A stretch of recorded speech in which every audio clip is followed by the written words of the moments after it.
move on to Memphis. You are running for mayor of Memphis, Tennessee. So it's a couple of things I want to highlight, a couple of stories I want to highlight out of Memphis. And that's why I said, like, when we do these Twitter space, when you do these Twitter space, it's, specifically, definitely each Twitter space to talk about Memphis, Tennessee, because you are running for mayor this year. So I want to briefly go back to the Memphis 5. It was a woman says that she tried to warn the Memphis Police Department about officer now charged in the Tyre Nichols death. She talks about an incident that happened to her at Walgreens February 21st, 2021, when Memphis police got a false shooting call. And she said, we were returning a red box and getting another one. Red box is like a DVD rental. And her name is Khadijah Towns. And Towns said they were about to leave when a male officer approached her, asking if she heard gunfire. She said, I told him no. He told us we could go ahead and leave. When she got in her car and put the car in reverse, she said a female officer stopped her. Her aunt hit record on the cell phone. She wouldn't tell me what I did. She proceeded to stick her hand in the car, unlock my door, and kind of arm wrestled me. She said I cried out saying you dislocated my shoulder. And he kept saying, so it was two male officers that grabbed one of her arms and put her in handcuffs. And she said, you dislocated my shoulder. He says, stop resisting, stop resisting. I'm not resisting. I'm trying to tell you, you can look at the video. My hands are behind my back. They did put her in the back of the squad car, took her down to the precinct. Her aunt and brother proceeded to follow them, but the officers stopped their car and pulled out their weapons, telling her to stop following them. She did ask to be taken to the hospital, but they took her down to the jail. But she said she was not charged with anything. She filed a complaint with the Memphis Police Department Internal Affairs and gave a statement. She didn't hear the results of their investigation until last month of this year. She saw the mugshots of the now Memphis officer charged in the Tyre Nichols death, Demetrius. He was one of the officers that put handcuffs on her that night. So she was like, I wasn't surprised because it happened to me when she was in Walgreens. So it seemed like a lot of stuff is starting to uncover about the Memphis Police Department and their behavior. Also, today, they did the Memphis Police Department. A question. Who published the article? This is by News 3 Channel Memphis. They ain't shit anyway, so they're always trying to inflame something. So before you have any conclusions and reach anything, one, see what the results of the internal affairs investigation were. Remember, everybody, including the alleged victim of this incident, is entitled to due process, and the cops. And channel 3, 5, and 13 are very suspect. Not so much 5, but especially 3 in the commercial appeal when it comes to investigative reporting. They're more like the National Enquirer was 25, 30 years ago. So they are trying to inflame stuff, and they're in league with the local politicos who aren't even getting to the source of the problem. They're trying to justify their support earlier for defund the police and some other stuff. Now, when I get to be mayor, these matters will be thoroughly, vigorously, and deeply investigated, and there will be some changes. The comportment of officers with citizens needs to improve, and the understanding of citizens in terms of their like responsibility to ensure public peace, dignity, and order will improve. So we're going to have a circular approach. No one place on the circle is going to be more important than the other, but we're going to make some changes. This is unfortunate. Another incident, right, and came out, this was reported by News 3, a $5 million lawsuit claims man was beaten by a police unit 3 days before Tyre Nichols. So it seemed like all of these cases of misconduct is starting to come out within this Police Department. So, in this one person, Montarius Harris, is seeking $5 million in damages in a lawsuit in a federal district court against the city of Memphis. 5 now former police officers and 4 unnamed defendants. So his attorney claims that the Memphis Police Department Scorpion Unit deprived Harris of his 4th and 14th Amendment constitutional rights in a traffic stop on January the 4th. Does anybody know how you prove damages other than punitive?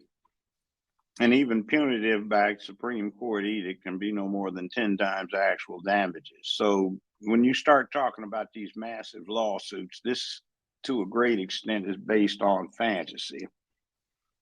Mm-hmm. And there are some things that have to be proved unless you just get into a situation that is giving the public the wrong idea of things, where the governmental administration wants to prove the same point for political reasons, and they concede and or settle the case rather than trying the thing. Right. So, I mean,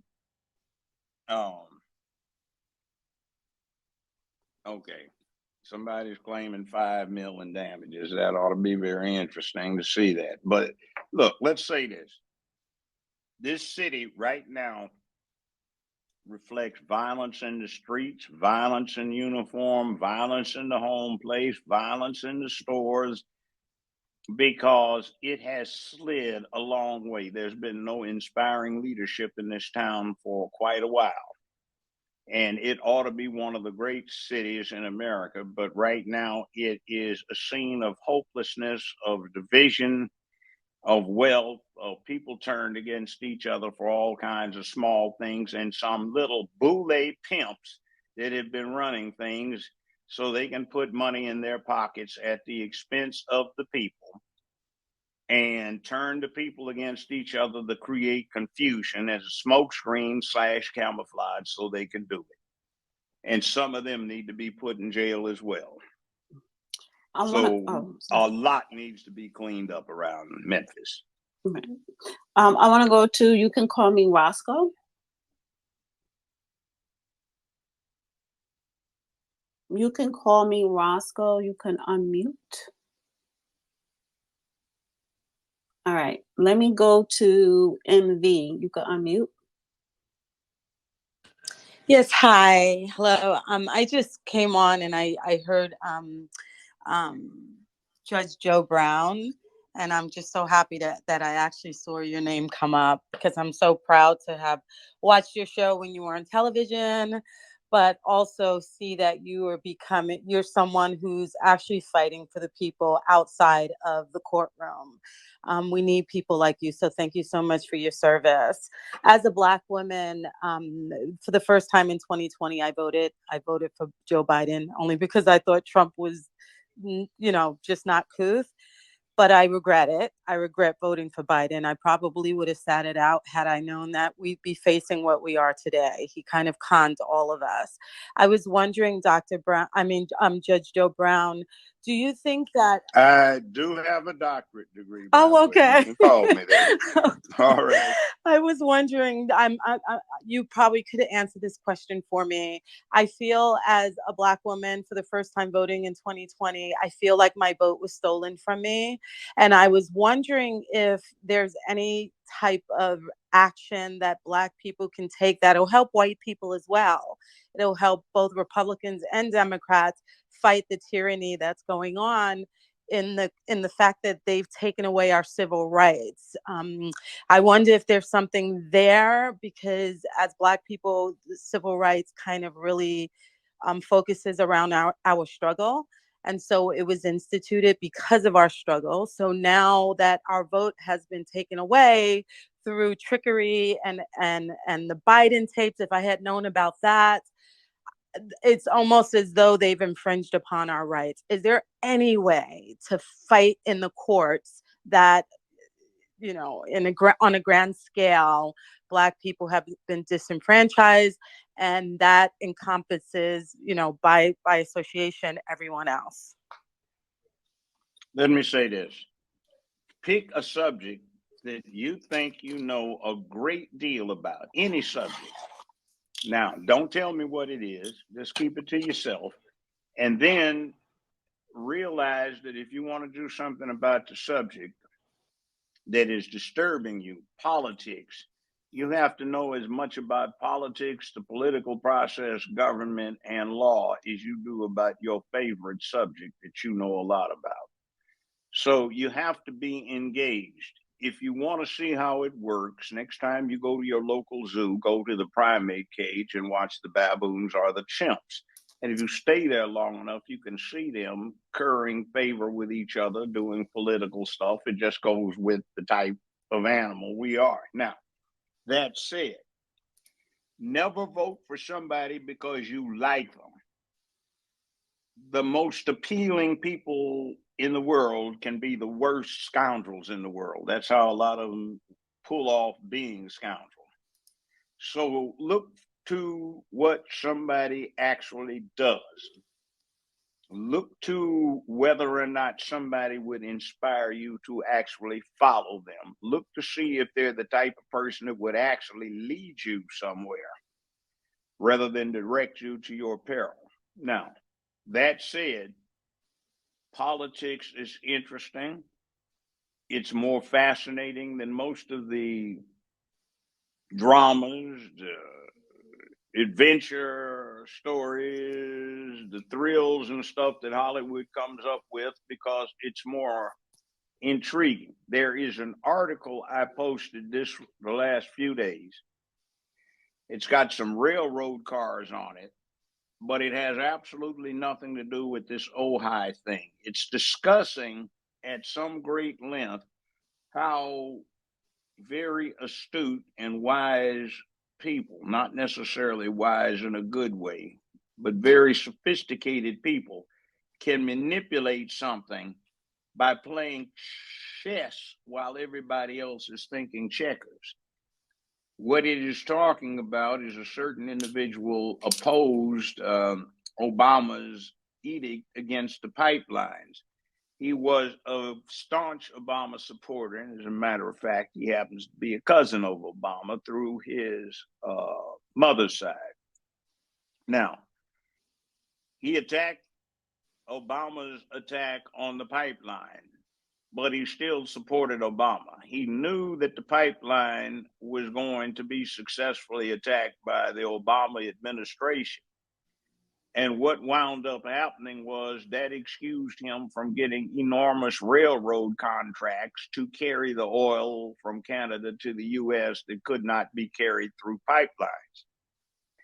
They discuss how that dodge was pulled off and what the effects are and why and how the public falls for such stuff.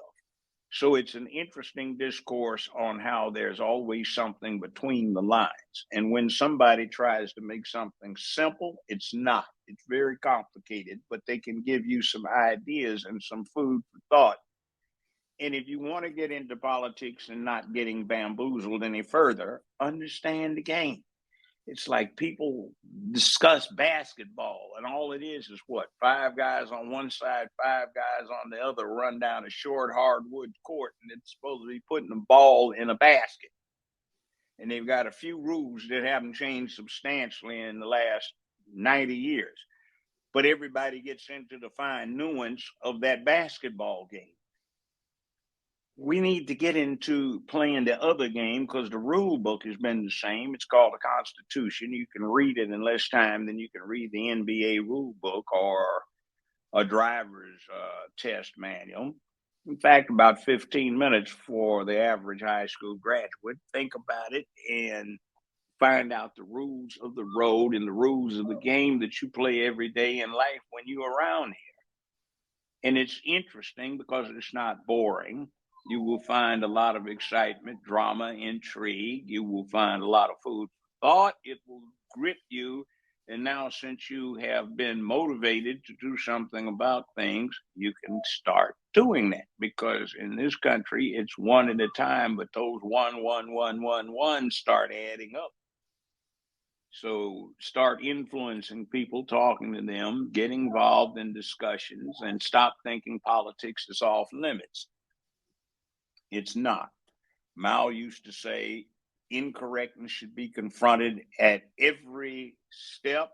It should be instantly opposed, irrespective of hurting people's feelings, because the politics will wind up hurting people's feelings. And these days, people die because of politics. Okay. Now, if I've pontificated enough, but get involved and study. And I'm glad that you've become motivated. Thank you so much. I actually just purchased the Federalist books off of Amazon, so I'm ready to delve into the Constitution. And it seems like every law that tries to impose itself on, tries to take away from the Constitution is illegal. And one of the things that I think I'm motivated to do, I haven't decided yet. I think I want to run locally. I feel that this realm works in it deals with law, and the only way that we can change it is to become the lawmakers and not those who are subjected to the laws. So thank you so much for the inspiration. Thank you. That's a good idea, by the way. Get involved. Go talk to the people. When you're at a restaurant, hang around, talk to the waiters and the waitresses. When you're in stores, talk to the people that work behind the counter. Go talk to the teachers.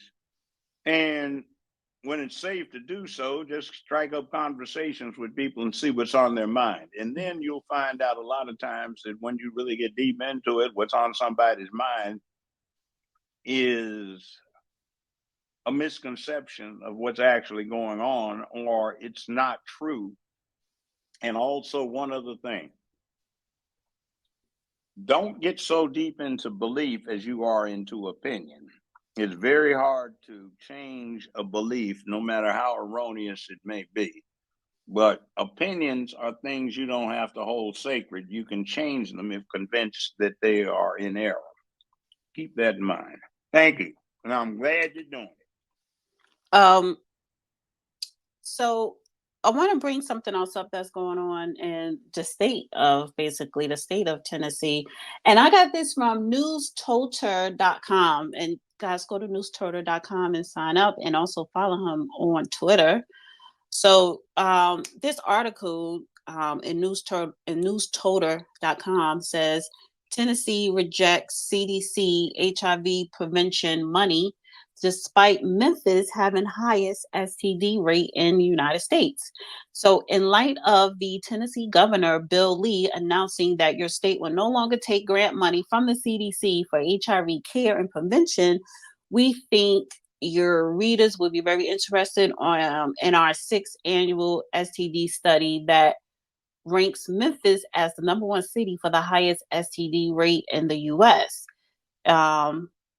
If you'd like to cut to the chase, you can check out the full study here. Revealed Memphis, Tennessee, ranked #1 for most STD cases in the United States. Throughout our study, we noticed that the states who are among the lowest in healthcare spending per capita, like Memphis, Tennessee, and South Carolina, account for the 3 highest STD rates in the U.S. We also noticed that out of the top 20 cities with the highest STD rates in our rankings, 16 of them are led by Democratic mayors. Study finds 17 out of 25 cities with the highest STD rates are in states with healthcare spending below national average. When looking at how each city compares to last year, there are some major changes. Biggest downward movements in this year's ranking include Norfolk, Virginia rose 19 spots from 29 to 10. Columbia, South Carolina rose 15 spots from 8 to 3. Cleveland, Ohio. Wait a minute, I gotta expand this article. Sorry. Cleveland, Ohio from 25 to 11. Memphis, Tennessee rose 11 spots from number 12 to number 1. And Little Rock, Arkansas rose 11 spots to 19 to 8. So yeah, so again, as mayor, you're going to have to deal with not just the crime, but the welfare of the citizens in Memphis. So when you have this governor, they're not taking any more grant money for the CDC for HIV care and prevention, and then you have the number one um, city, you're ranked number one with the highest STD rate in the United States. Like, that's a problem. As a public official, how do you combat that? Already did that. Now, when I was on the bench, there was a law in place that said anybody over 18 but 25 or under who got confined on a sentence had to be tested for STDs on admission into the system. Over a period of time, it developed that in this 18 to 25 group was roughly 4% went in HIV positive, and or STD. HIV is 4%. That's the one we focused on. And it came out somewhere around 24% for anybody who had done 6 months or more in this area. I did something that was an immediate remedy. There was a person over the jail under the sheriff's department, but the sheriff himself is listed in state law as the bailiff of the criminal courts or such deputies as he may choose to assign, who are approved by the courts in question to act in his stead. So since he was the bailiff and worked for me, and I was the administrative judge for the criminal courts, I took the clown, who was a very religious type, who was in the jail and wanted to ignore all of the homosexuality that was in the jail.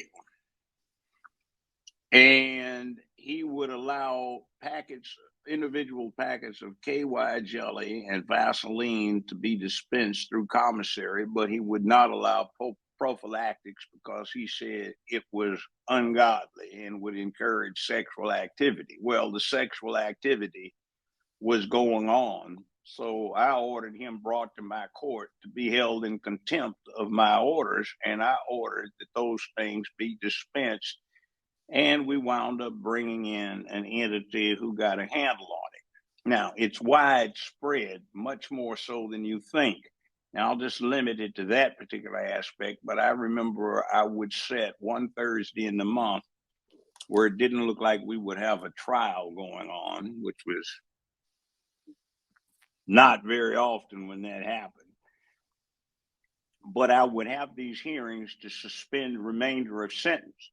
So I would have I remember one time I had 11 defendants in my courtroom wanting a suspension of remainder of sentence. Oh, most of them were trying to play gangster and everything, and they had their women and their family down there talking about they wanted to take up housekeeping with them and everything else, and there was a problem. That counsel for the defense had approached me about keeping quiet, which I didn't.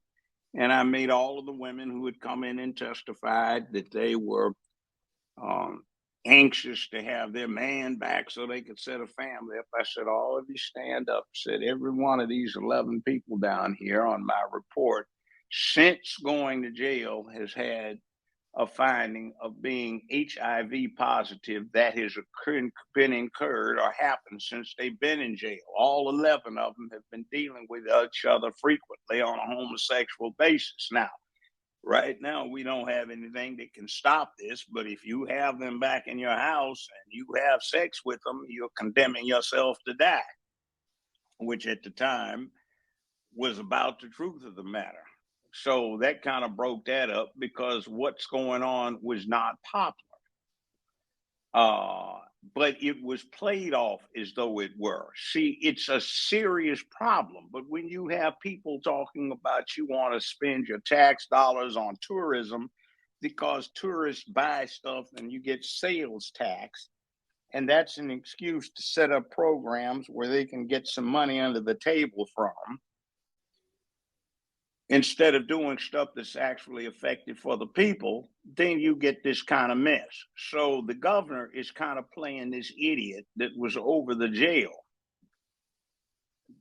And one of the jails where the incidence of STDs was extremely high, and he wouldn't take necessary precautions because of some kind of related factor going on in his head, which needed to be put to the side for the benefit of the public. Now, in context, what's gone wrong with Memphis, and we still have the side effects of that, is for this period of time in the mid 1990s, in certain areas of Memphis, like Fraser and North Memphis, South Memphis, we had out of every 11 male blacks between 18 and 29, out of every 11, 9 of them at any one time were actually serving a sentence. They weren't on probation or parole. They were actually confined. So that meant that there were 2 out of this 11 still out there. And if you drove around during the daytime, you could see the complete absence of young males in these areas or early evenings. Now, what also happened was out of every 13 girls out there, young women, between 18 and 25, you found that 7 of them were in jail. So what was going on is that out of this bunch, you had 3 boys dealing with 6 girls, and these 6 girls were having repeated sex with the same group of boys, and they were passing on these STDs like it was popcorn in a movie theater. And you have to do something on a sociological level to stop that. And what I did is I instituted some training programs that I talked the Board of Education into letting me do with single parent heads of households who had at least one male between 13 and 17 in the public school system. I ramped it up so you could bring in the 18-year-olds since we had a bunch of those too. And the word got around what was going on, and we got a noted drop in what was happening negatively. Now, that's just something that somebody that thought it through put in place. That's not all I did, but those are some of the things and considerations I had for doing what I did, and it did put a break on this mess. Now, well, what? But that's more, around. Yeah, right. But that was more like, I see what you did because you had the power when it came to like criminals and the jails and stuff like that. But as regular citizens, when the governor is not allowing certain grant money, which will offset someone coming out of pocket paying for certain things, especially when it comes to HIV. You know what I'm saying? Like, and you're a mayor. Well, let me stop you. Mm-hmm. The cities under these grants can apply directly to the federal government to get the money. Okay. They don't. What they do is go through the state, because when you go through the state, that means the money goes through more hands, which gives more people a chance to steal it. Oh, okay. Okay, that makes sense. So you as mayor, you could go directly straight to the federal government and it's going to come straight to you in Memphis instead of trickling down from the governor. Keep it out of the hands of the bozos who usually get appointed to operate these committees and programs. It's always the same people. Nobody's ever heard of them. Nobody's ever run into them, and they don't do anything except they're good at passing money on to the right people and not the people that it is intended to benefit. Right. All right. So let me pause real quick to insert, guys. Welcome everybody. Go to jjb2023.com and sign up to Judge Joe Brown mailing list to support him for Mayor of Memphis.